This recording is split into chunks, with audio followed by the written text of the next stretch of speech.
Hey everyone, Joanne from Art Resin here, and today I'm joined by artist Yolanda Fernandez, who's based here in Toronto. So Yolanda, why don't you tell us a little bit about yourself and about your artwork? Thank you for having me. So I am a mixed media artist, and I've been working with resin for quite a few years now, full-time for the last 2 years. And I create flow art pieces on trays, wood panels, things like that, and also home decor. Awesome. So today we're so lucky. Yolanda is going to be walking us through how to create a piece of flow art. So Yolanda, what are we going to be doing today? So we're going to try to replicate something like this on this tray, and we're also going to be pouring on this panel here. Awesome. Yeah. Let's get started.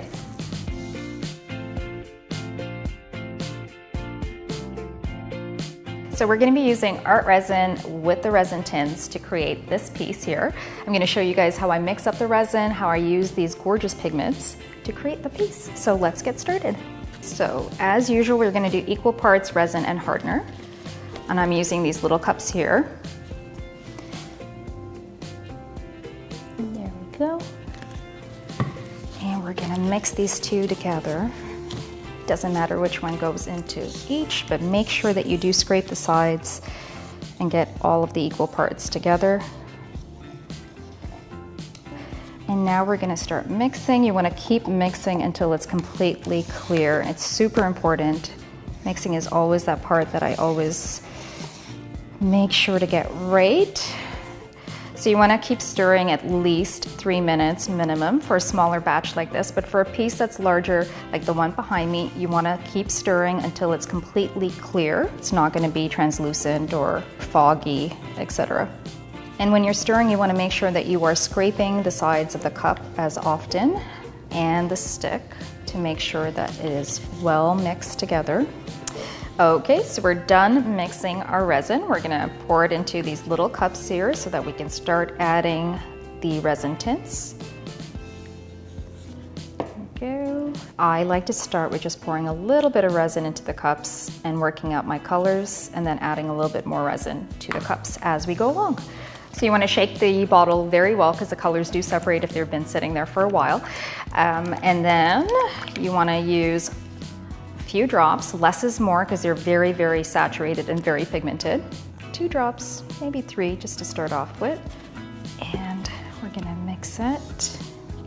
And I'm gonna add a drop of white. And I'm gonna just do 1 drop to start off with.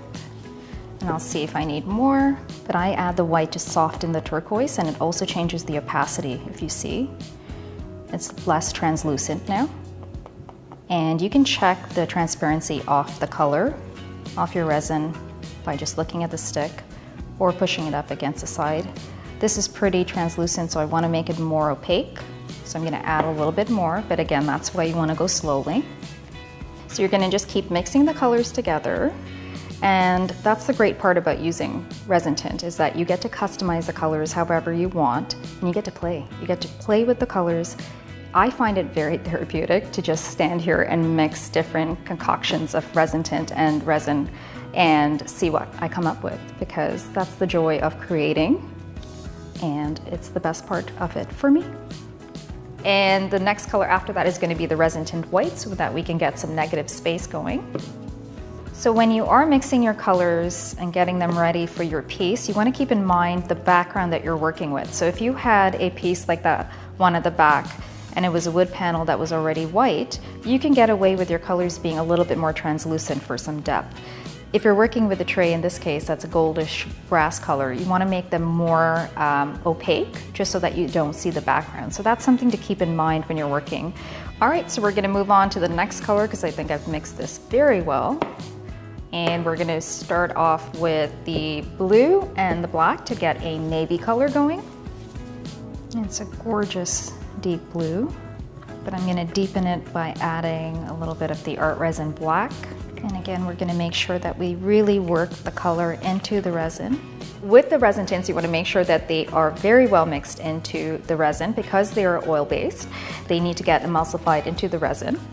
And because it's oil-based, you can take a torch to it and make sure that your work doesn't light up and, you know, catch on fire, and you keep your eyebrows. If you love your eyebrows, use resin tint because it's oil-based. Okay, sorry. So we have our colors mixed up, so we're good to pour now.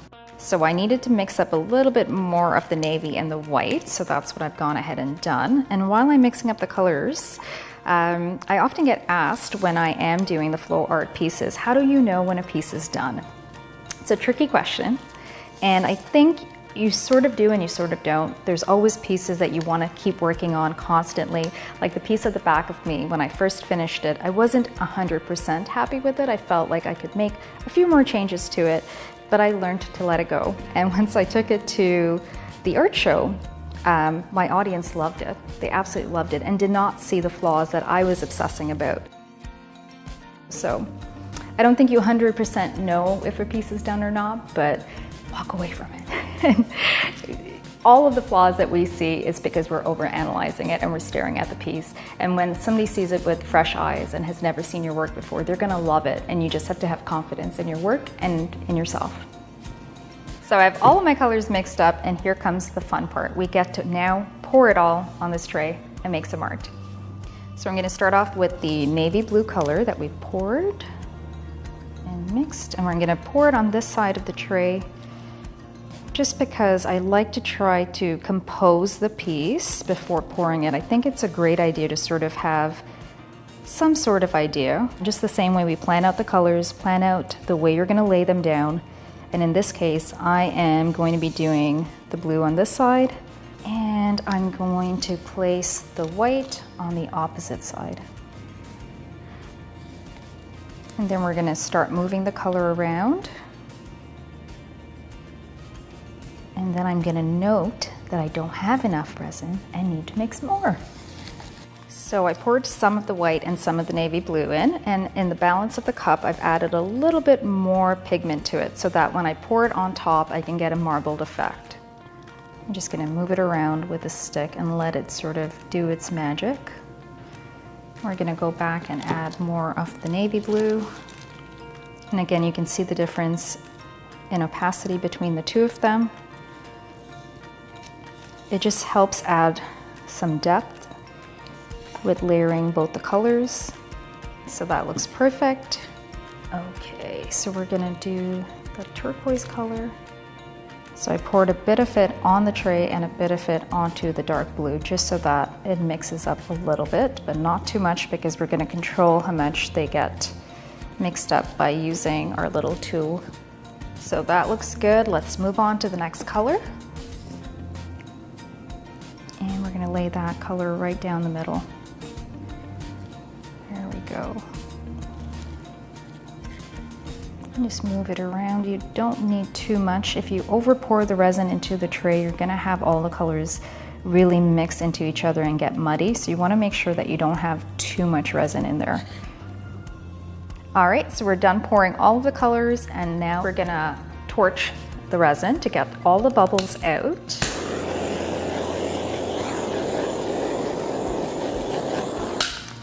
So once we have all of the bubbles out of your piece, I'm just gonna make sure there aren't any more. We're gonna use a little spatula or any little stick, something with a narrow width, and we're gonna create a movement and sort of a design with it.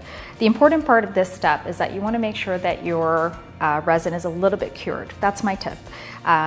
If your resin is freshly mixed and very fluid, it tends to get very muddy and you're not going to be able to keep the shape or design in your piece. So I would recommend, if you are trying to get a really nice cells or movement in your piece, let your resin cure just a little bit, so it's a little bit on the harder or thicker side, and then start moving it with any device that you have that's similar to this. You can try out different things. I've tried out tons of different utensils from the kitchen or at home, around, whatever worked, and this one worked for me. So you find what works for you, and we'll go ahead and start mixing it up. So when I'm composing it, and as I mentioned, we were composing the colors and laying them out, the other option is that when you have finished pouring it, and if you don't like the absolute shape of it, you can move the piece around to sort of get the angle that you want to work with before you start using your tool. So in this case, I love the way it's laid out. I don't think there's anything that I need to change of it. If it was, then I'd move it, but I think I'm ready to start with it. So we're gonna start using the little tool and sort of make a shape in it. It's very organic. It's where you have fun and play with the resin. I like to sort of create a shape, and then Whatever is left in there with the white, I'm not too worried about it because I like to carry on the color into the other parts. So I'm gonna just drag it. You don't have to be too delicate by just skimming the top of it. I like mixing the colors in and going a little bit deeper because that's how you get the colors to mix and get some really cool cells. I do take my time with it, so you'll notice that I'm not going too fast. And I do like to have the leftover color that's on it to sort of just move it around.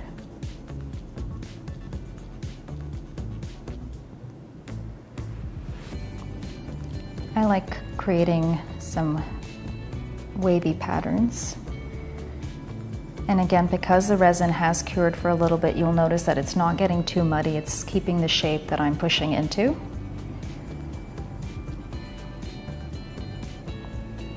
And there we go.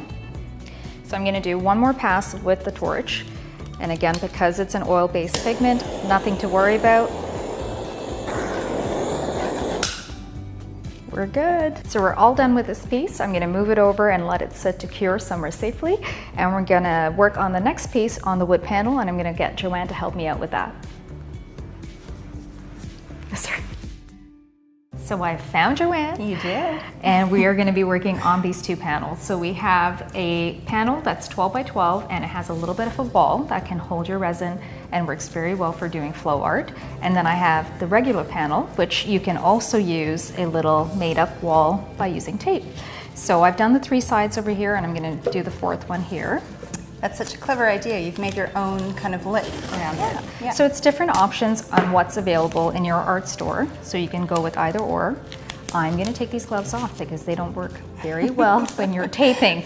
That was an excellent tip for you guys. All right, so we're gonna just tape up a little bit of a wall. There we go. And you're using painter's tape, Yes. but can you use like sheathing tape, like tuck tape as well? Tuck tape works great. Whatever you have available, just something that's gonna stay nice and tight onto the walls. So I'm using this little tool again to sort of press the tape against the walls to make sure that it's nice and tight and that the resin is not gonna seep through. And you wanna make sure that way you don't have any drips and it'll be nice and perfect. Perfect.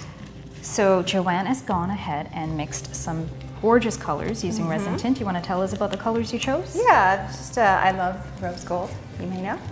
So I've got my pinks and gold and white here.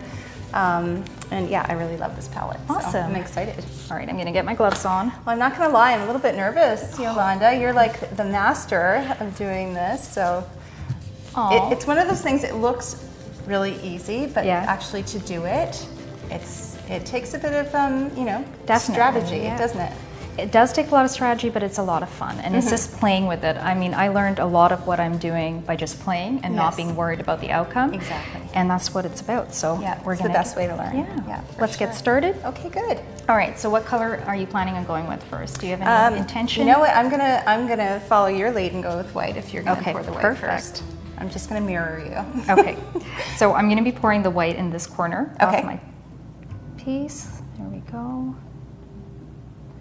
And again, because we have the little walls, we don't have to be too worried about it pouring over. I guess just by tilting it, you almost don't even need to use a spreader. You don't need to use a spreader if you're tilting it, and because it's freshly mixed resin, it's so fluid and so easy to move around. So this is the best time to move your piece if you want to get a good shape going. So I'm gonna be pouring the purple color into this corner.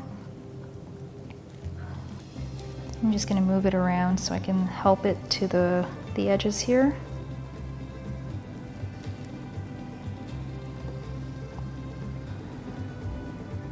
I love this pearl pink too. It's beautiful. It's so satisfying doing this. Okay, so the next color that I am using is this turquoisey teal. Okay, so I'm gonna use my, I don't know what this is. It's kind of my rosy gold color here. Beautiful. All right, I'm gonna go with, let's do it right up against the purple because I think that would look beautiful. It's great, your rose gold really goes with the pink too really well. Yeah. So now when you put the two colors side by side, are you intentionally blending them, or are you just letting them kind of do their thing? You want to let them just do their thing and sort of sit beside each other, and then we're going to get them to mingle afterwards when we have our little tools that we're going to use. So right now we're just laying it down in a ribbon fashion, and then we'll help them mingle after. Okay, okay, perfect. All right. Alrighty, last one. Yes. So you're doing your gold, beautiful, and I'm doing a silver. So we're going to swish around the little metallic colors here, and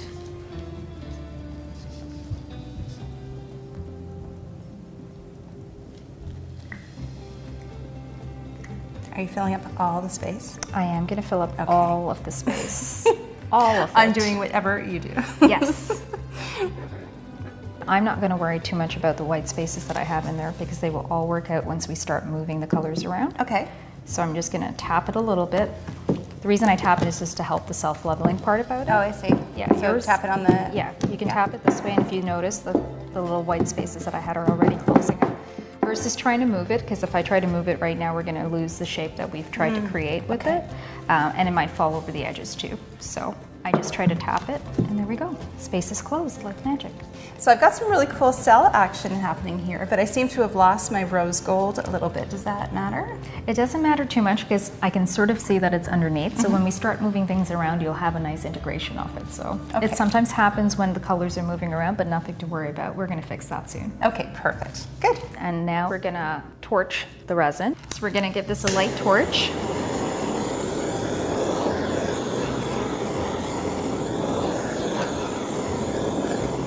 So we've let our pieces sit for about 15 minutes or so, and we've just come back, and I have the most amazing cell action happening here. I absolutely love it. I don't want to touch it.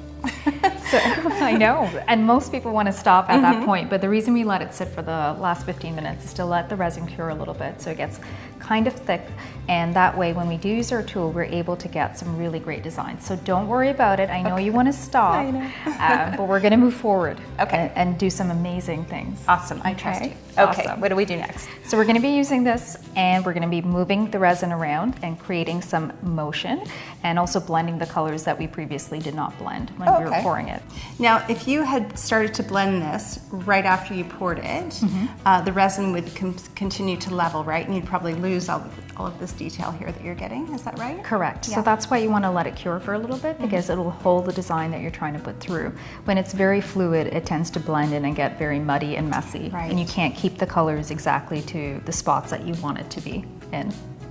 All right, so I guess it's my turn now, and now I am actually nervous because I really love the cells that are happening here, but I still want to pull out that rose gold that's hidden underneath the pink. So do you have any tips for me? I do, and that's a great point that you bring up, because sometimes you'll get a really beautiful organic piece right off the bat, and you don't want to move it around. So that's why this is so great, because now that it's halfway cured and it's solid, or like getting solid, you can start controlling your movement with this, and you can work around it. So if you want to just move the top part and specifically the bottom part and try to maintain that, you can have more control with this. So give it a try. All right. It's going to be great.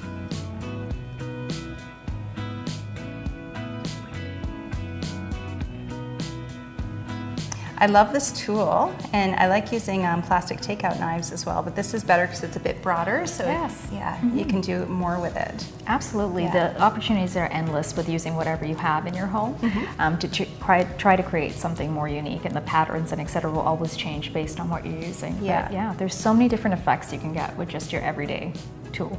Absolutely. So I think the biggest takeaway is that you can use whatever tool you want as long as the resin is set or started to cure, because the thicker it is, the just easier it is to manipulate. Definitely, right? Yeah, for sure. All right, I think I'm going to call this done. It's beautiful. It's absolutely beautiful. Okay, so what's next then? So we're going to gun it one more time with the torch, and that's it, and we're going to let it sit and cure. Wonderful.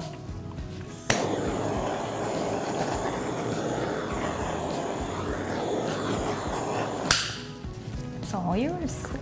Thank you. Great, so we're all done. Awesome. So what are you going to do with the tape? So I'm going to give it a few hours so that it can soft cure, and then I'm going to take the tape off while it's still tacky, being very careful not to touch the top of the piece. But the reason I like to take the tape off early on is that you'll get a nice doming effect naturally as the resin is still soft. Okay. So, and it's also easier to take the tape off at that point. Right. So you just have to be very cautious and careful while doing it, but you get a great doming effect.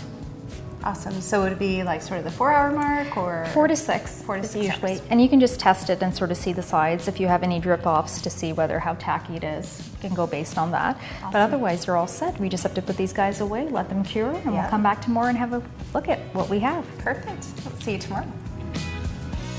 So we're back and the pieces have cured, so we're gonna have a look at them. The first one is the tray, and as you can see, it turned out beautiful. I'm so happy with the piece.